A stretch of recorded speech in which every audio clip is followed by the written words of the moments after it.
Hello everybody and welcome to another Transformers third party review. Now I stuck this over on the KO channel. I got it from TF Direct and their stuff is put over on this predominantly KO channel. A few of you suggested that I take a look at these figures, so yeah, here we are. Let's take a look at them. These are of course the first two offerings from Magic Square, which on paper apparently is a new third-party company, but I believe they have grounded roots with other third parties. And these are basically mini masterpiece figures. I mean, these are legend size, but done to a very high standard. As you can see, we've got both characters on the box there. We've got Fire Extinguisher and Architect. I've seen some of the other projects that these guys have got coming, and they are incredibly clever people. I think they've realised that not everybody has the space in their collection to store all of the big masterpiece figures. People like Wei Zhang and that have gone bigger.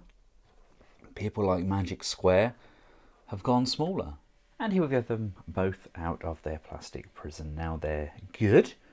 I wouldn't say that they are amazing. The quality is likely close on par with the DX9 and Iron Factory stuff. The plastic doesn't quite feel as thick as some of the DX9 figures, but at the same time it's definitely not bad at all. These do definitely have an air about them. They do kind of have that masterpiece vibe, but at the same time not a fan of those face sculpts.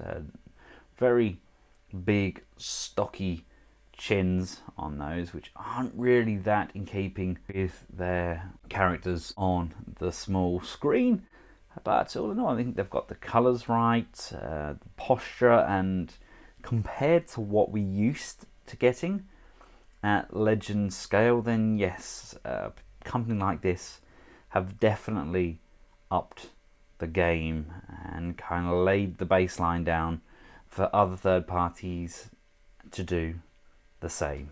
And for those of you that are bothered, we do get collector's cards. Again, these are done on a much smaller scale. And when I mention the face sculpts, this is what I'm referring to. It's just a bit too square for my liking, and the figures do have a slightly kind of chalky texture to them, much like we got with some of the earlier Iron Factory pieces. And you've got to remember that their head is like a fraction the size of my fingernail, and we are zoomed in, so you're not really going to get this close.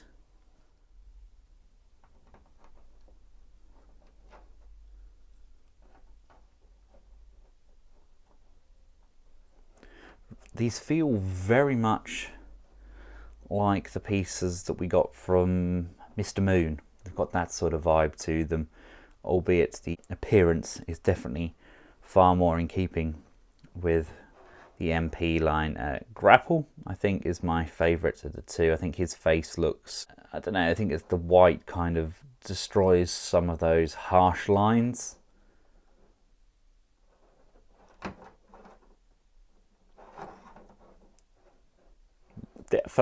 Definitely leaps and bounds ahead of some of their competition though.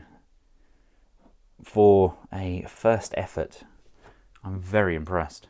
And here we have them alongside some other figures at that same sort of scale. Obviously we've got the old Ace Toys version of Cliff Jumper. He's designed to be masterpiece scale, but at the smaller end.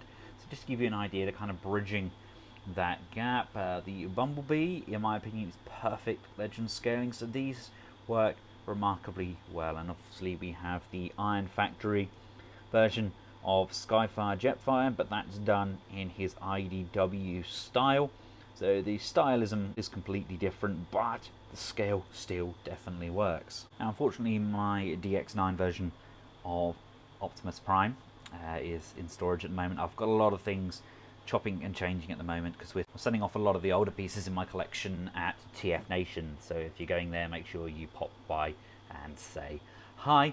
But just to give you an idea, this is the DX9 trailer that comes with Prime. So the repair bay function definitely works with these figures as well. And you can just see Grapple wanting to get his hand dirty there and trying to fix Inferno up. And each one of these guys stands just over 4 inches in height. That's around 10.5 centimeters. And I have to apologize if you can hear my air conditioning unit in the background. Unfortunately, it is another sweltering day, and I'd rather not sit here dripping with sweat if it's all the same. Now let's get these transformed up into their vehicle mode. Your first port of action is to remove their weapons. We can then slide these pieces down over their hands, like so, and slide these pieces up over their legs. This silver piece comes out, and then these wheels come upwards, like so. We can then tab the legs firmly in together, and we have a peg at the thigh, and we have a V-shape kind of clasp just in here, so it slides in and tabs in firmly. The arms come out to the side, which in turn unlatches this back piece. Basically, this tabbing in here locks this entire back section into position. Bring this piece all the way out. This then fully extends outwards, coming around to the back of the cab. Bring these pieces upwards, flip this tab up. The legs are going to come upwards like so. The arms come out and extend, and then lock in behind that shoulder tab. So extend this piece outwards and then bring that back so it locks in. These are going to come around where his head is, like so. This is going to collapse down, and there's a tab underneath each of those arms.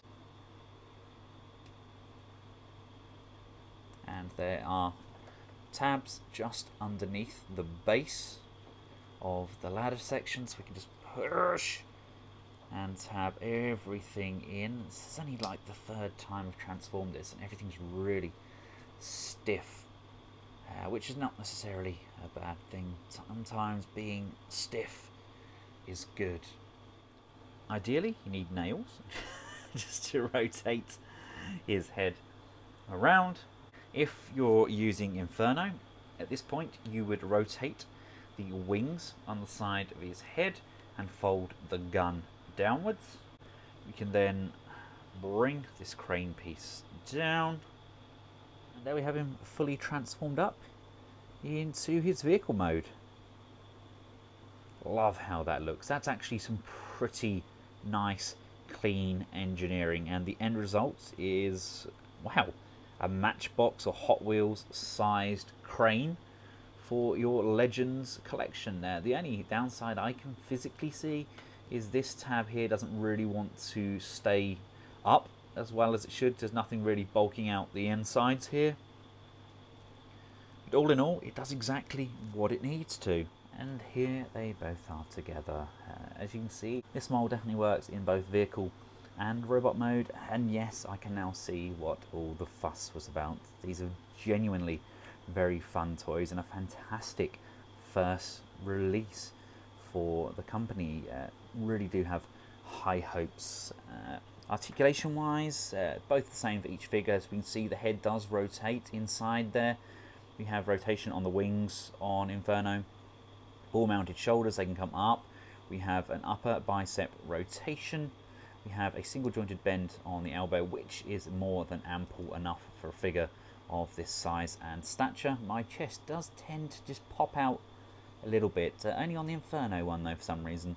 We do have a waist rotation there. We have legs that come this far forwards, this far backwards, this far out to the side. Upper thigh rotation, nice bend on that knee, and we get up, down, left and right, and tilt on those legs. With regards to articulation in the crane mode, this can come up and down, this can retract and extend, this can move upwards and down, and of course both vehicles do roll.